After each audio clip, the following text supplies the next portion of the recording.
আছো তোমরা সবাই? আমি পিয়ালি। আশা করছি তোমরা সবাই খুব ভালো আছো। আমিও খুব ভালো আছি। সকালবেলায় একটা সুন্দর আকাশের সাথে আলাপ করালাম তোমাদের, আর এরপরে চলে এসেছিলাম রান্নাঘরে। প্রথমেই দেখে নিলে ভাতটাকে বসিয়ে নিয়েছি, আর এবার মুসুরির ডালটাকে কৌটোর মধ্যে ঢেলে নিয়েছি। আজ একটু কাঁকরোল ভাজবো, এর জন্যে কাঁকরোলগুলোকে প্রথমে ভালো করে ধুয়ে তারপর কেটে নিলাম। এবার লবণ আর হলুদ দিয়ে ভালো করে মেখে নিয়ে তারপরে ভেজে নেব। আমি কিন্তু এই সবজিটাকে কাঁকরোল বলি, কিন্তু তোমরা কে কি বলো অবশ্যই কমেন্টে জানিও। আর আজকে একটু চিংড়ি মাছ পেয়েছিলাম বেশ বড় বড়, এর জন্য সেটাকে সর্ষে চিংড়ি করব। এর জন্য সর্ষে আর শুকনো লঙ্কা পেস্ট করে নিচ্ছি, শিলনোড়াতেই বাটলাম, এতে বেশ ভালোই হয়।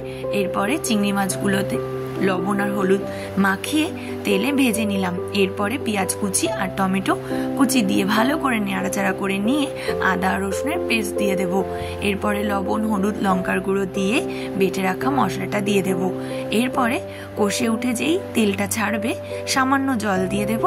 এরপর চিংড়ি মাছগুলোকে দিয়ে ভালো করে নাড়াচাড়া করে নামানোর আগে গরম মশলা দিয়ে দেব। ভিডিওটা এখানেই শেষ করলাম। ভালো লাগলে লাইক করো।